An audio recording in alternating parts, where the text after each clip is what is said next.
Alright guys, just saying here, back for another Dragon Ball Z Dokkan battle video, and out of nowhere we got the EZA information for the LR Int Cell and the AGL LR Gohan. Now, I mean, this is a really hype EZA, so the fact that it kind of came now, and it came out of nowhere as well, is kind of surprising, but I'm not complaining. These guys look like they're going to be absolutely insane, so make sure you guys like and subscribe, and without further ado, let's get right into it. So starting off with the EZA LR Cell. Now his leader skill is Android/Cell Saga category Key plus 4, and then HP attack and defense plus 180%, or Extreme Int type Key plus 3 and HP attack and defense plus 130%. So they did bump it up to a 180% leader skill. That is still going to be really useful because obviously 180% is still pretty good, and it is 4 key. So I do think this is going to be a pretty useful leader skill for sure. So that is really good. And then his passive is that he gets 120% attack and defense. And then he gets an additional defense boost up to 120%. The higher the HP, the greater the boost. And then he gets an additional 2 key and 30% attack per enemy. And then he gets attack and defense plus 50% when performing a super attack. And then a high chance to perform an additional. And then he transforms when conditions are met. On his 12 key, he raises defense for 1 turn, causes colossal damage, and then greatly lowers defense. And then on his 18 key, he greatly raises attack for 1 turn, causes mega colossal damage, and then lowers attack. Now, unfortunately, on his 18 key, he does not get any defense, which does really suck. I really wish he got defense right here, but he does get it on his 12 key at least, and he is still getting the 50% attack and defense just from his passive for when he performs a super attack. So I think he'll still be fine, but it's just something to note that he does not get defense on his 18 key super attack. But, I mean, still really good stuff going on here. And then we don't have the transformation conditions for both of these guys, so we don't know if those have changed at all. I really hope they do because, I mean, these are known to be some of the more difficult active skills to get off with these 2 units. But still, this guy is really crazy when he transforms. So he still fully recovers HP once only. He randomly changes a type of a key sphere other than Int to Rainbow, so he is a Rainbow Orb changer, which is really useful. He gets Key plus 6 in attack and defense plus 180%. He gets a high chance to launch an additional super attack, and then he reduces damage received by 3% per key sphere obtained. If you can get lucky with Int key spheres, you could easily get a good 6-7 key spheres per rotation. So if you're going to be getting around 20% damage reduction per rotation, for sure that is going to be extremely useful. And it actually really just depends how lucky you get with key spheres.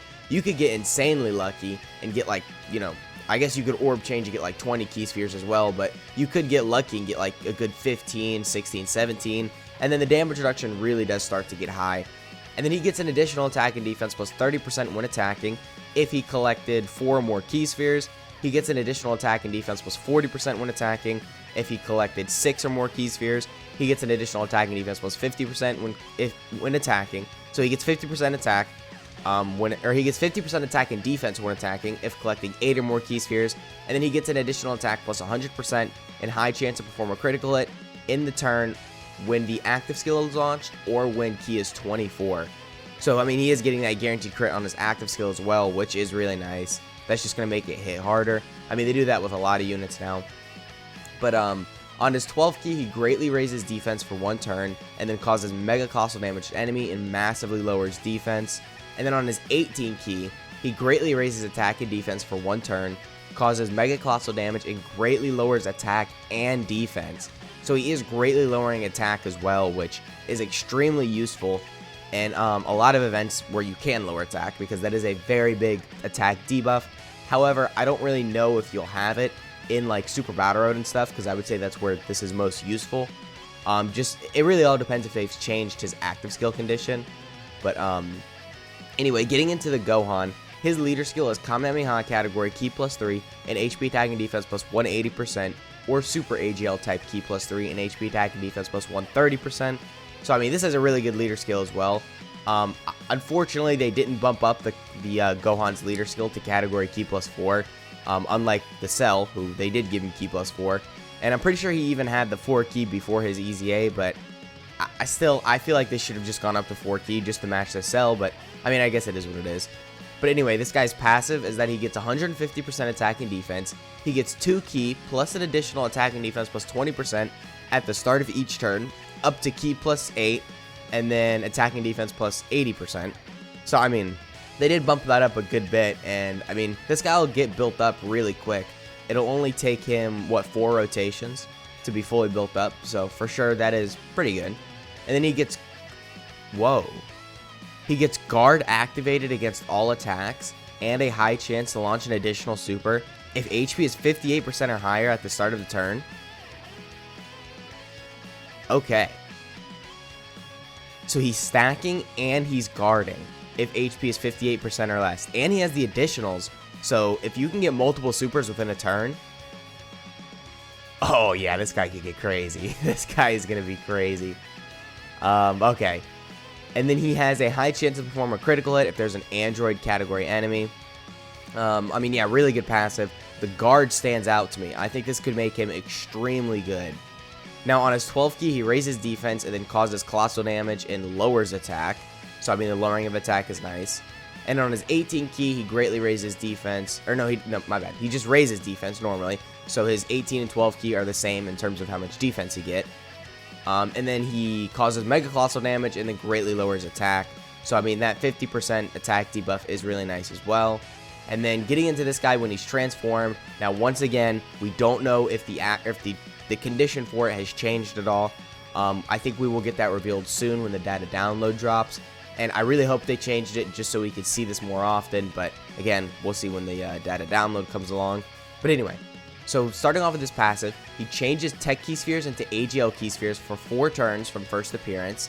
He gets attack and defense plus 158%. He gets attack plus 20% and then defense plus 10% per Key Sphere obtained.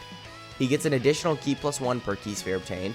He randomly changes Key Spheres of a certain type to Rainbow Key Spheres when facing only one enemy.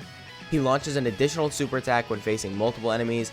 He has a high chance to launch an additional super attack and perform a critical hit when HP is 58% or below.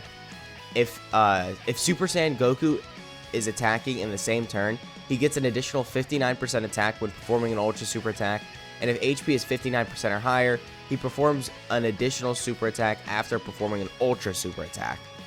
So I mean, still really good passive, right? I mean, he's going to be doing a lot. He's got a lot of attack going on, so this guy is going to be hitting very hard, especially with his built-in additionals and all that. But on his 12 ki, he greatly raises attack and defense for 1 turn, causes mega colossal damage to enemy, and then on his 18 ki, he greatly raises attack and defense for 1 turn, and causes mega colossal damage to enemy, and then he also greatly lowers attack and defense as well. So that is for sure really useful. Alright, and I mean, that's pretty much it. Both of these guys look like they're going to be really good, but I do think that there's a couple odd things in their kits. I mean, the Cell, he doesn't get the 50% defense on his 18 ki super, which is kind of weird. I mean, again, don't get me wrong, I don't really think it's going to be that big of a deal, because maybe you can try and intentionally go for the 12 ki, and you could always get additionals, which obviously would be the 12 ki, and then you can get defense through there. And then obviously this, like I said earlier too, this Gohan doesn't have Ki plus 4, which isn't really that big of a deal, but I don't know, it's just kind of weird. So, I mean, other than a couple things, these guys look like they're going to be insane, especially with this Gohan. He has guard, and he's stacking. Yeah, this guy can be crazy. So if they make his active skill condition a little bit better, then this could be one of the top, like, what, maybe 10 units in the game, just because he has the guard and he's stacking. So, alright, that has been the video, though. Let me know what you guys think of their information down in the comments, and yeah, I'll catch y'all in the next one.